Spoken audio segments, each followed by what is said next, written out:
Mike. Welcome back to Mike's Diabetes World. Okay, you know,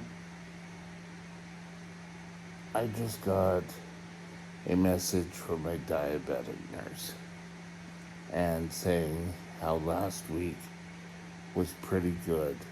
I didn't have any lows, which we have taken a look here, and it's told us that we are below 3.9.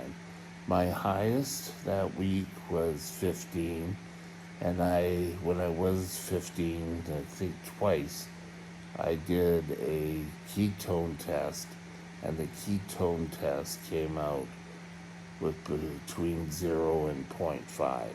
So I don't think I was in danger of going into DKA. I don't feel great at 15. It's sort of like where I'm starting to feel blah. I kind of like, the highest I like to go personally is 12. So anywhere from 8 to 12 is where I'd like to sit. But currently, let's take a look. I'm sitting at 8.2, so 10.2. 8.2, I don't know where that came from, sorry. 10.2, I have 4.750 units of insulin.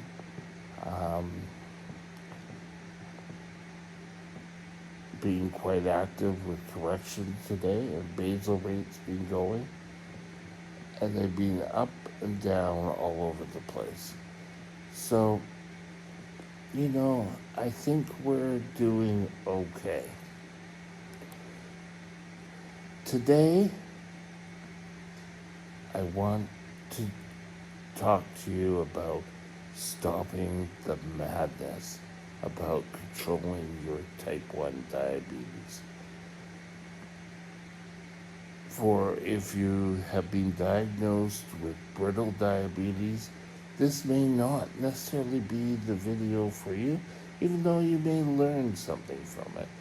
This is more for the average diabetic, from teenagers to young adults. Is probably the best area we gotta take a look at. So sit back, grab your cup of coffee, and we'll be right back.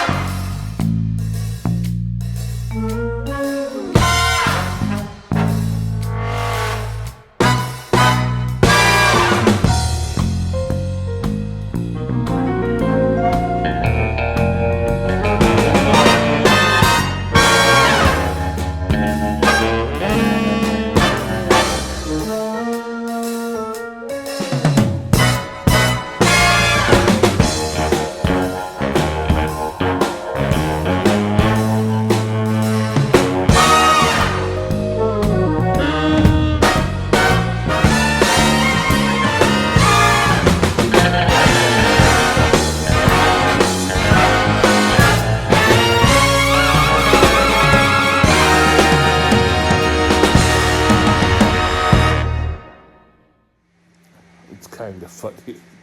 Just an aside here. I say grab your cup of coffee. I'm deadly allergic to coffee. So, say, I don't know where that comes from, but grab whatever you like before we start.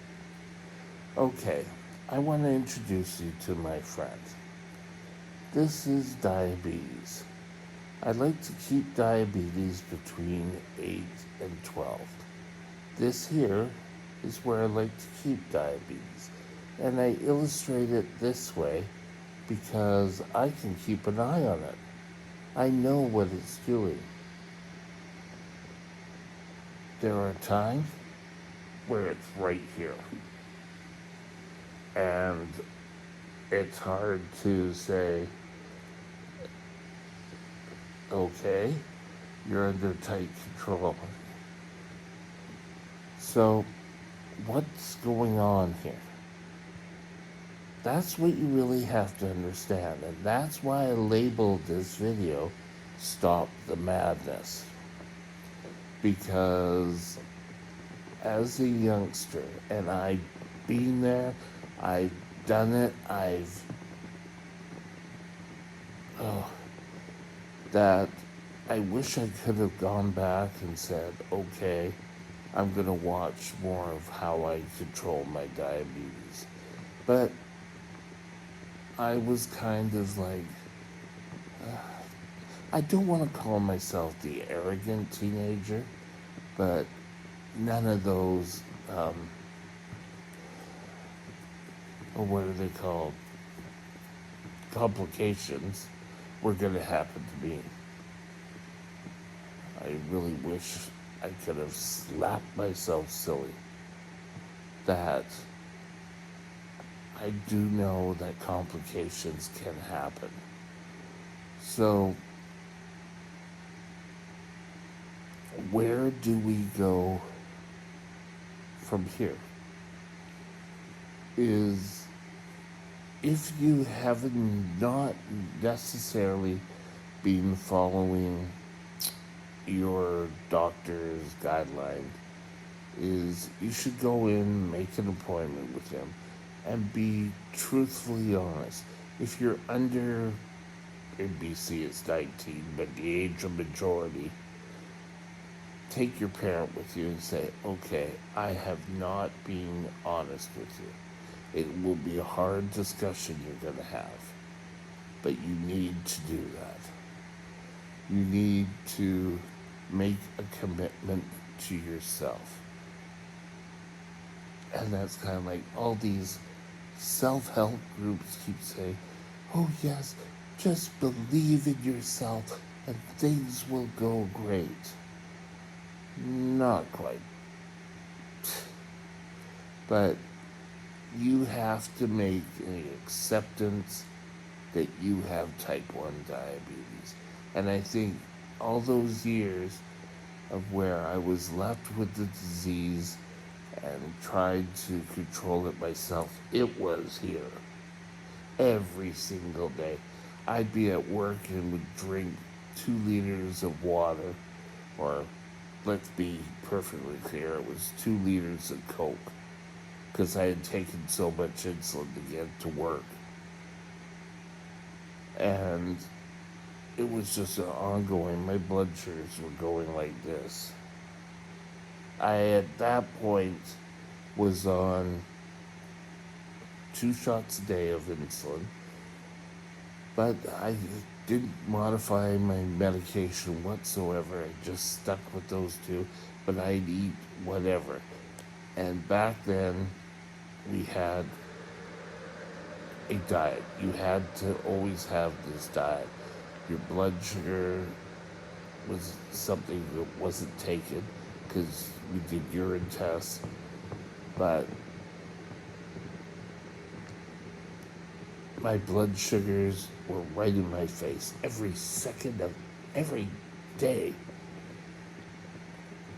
And when you start getting things in control, your life will change. Now, I think with myself,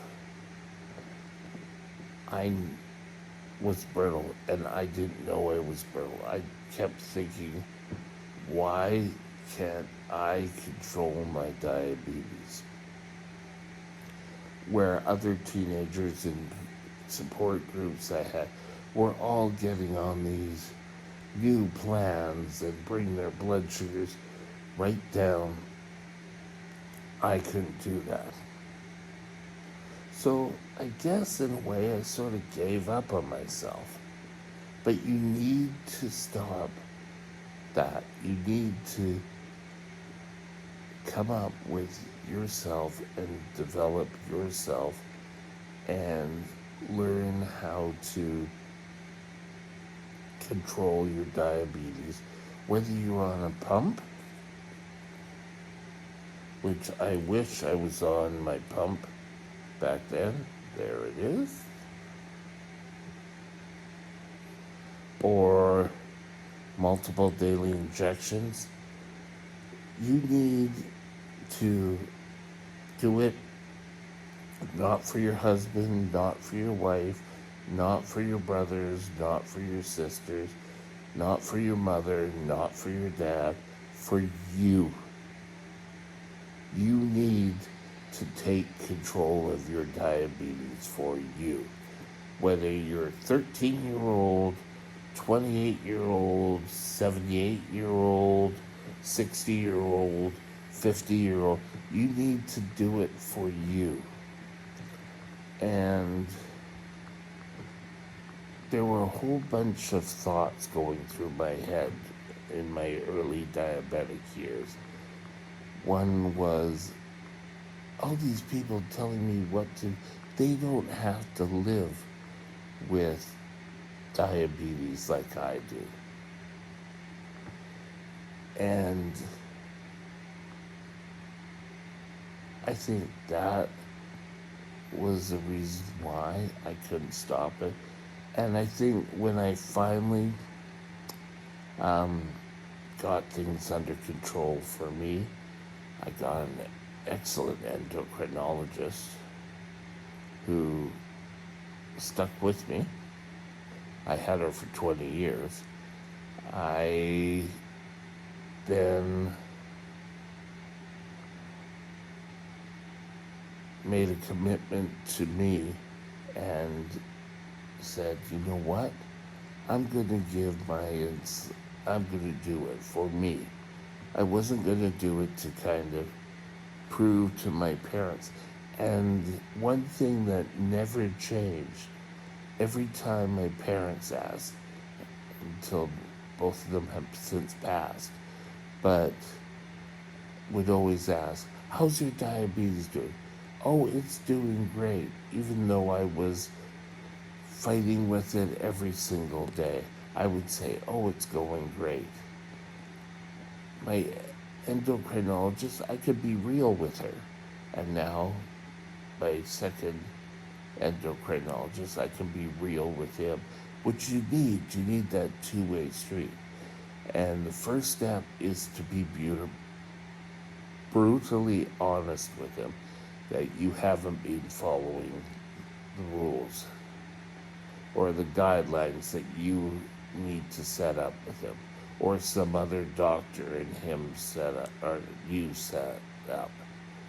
You need to first make a commitment to you, make an appointment with the doctor, and God Almighty, carry through with that. You need to learn how, and it's not going to be easy, but I'm going to steal some phrase from Alcoholics Anonymous. Just do it one day, one meal. Get up, do breakfast, then do it at lunch, dinner, take the insulin that's required, then get up the next day and do it. And the next thing you know, things will be going great. But you have to do it for you. One major stumbling block to start that I just popped into my brain cells right now is if you haven't been going, it's going to be hard. You're going to have to pull yourself up by your bootstraps and get going. Do your tests. Take your insulin. You may have to modify your day. What you thought was working before probably isn't working now. I would suggest getting into a diabetic education if at all available to you, getting into diabetic support group, talking to people online, joining the American with Disability, if you're in the States, Canadian, or what is it now? Sorry, Diabetes Canada up here, and do it and stick with it. It's for your best. They're not there saying, oh, well, you need to control your blood sugar. just for the sake of saying, oh, well, we'll check that off the list. I said that to him. It's not going to work. Take control. Take the first step. Make that appointment. Talk to yourself, saying, I'm ready to make a commitment. Follow through. That will help stop it. And once your blood sugars come down under control, things will work well. Now, there are people that just doing this won't work for if you have other medical conditions. Or if you're a labile diabetic, hello, we're here, then it won't necessarily happen.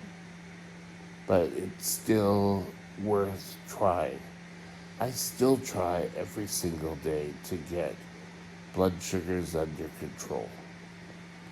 So, with that, have a great day, and we'll talk again soon. Bye now. My email address is mikesdiabetesworld@gmail.com. All one line. Drop me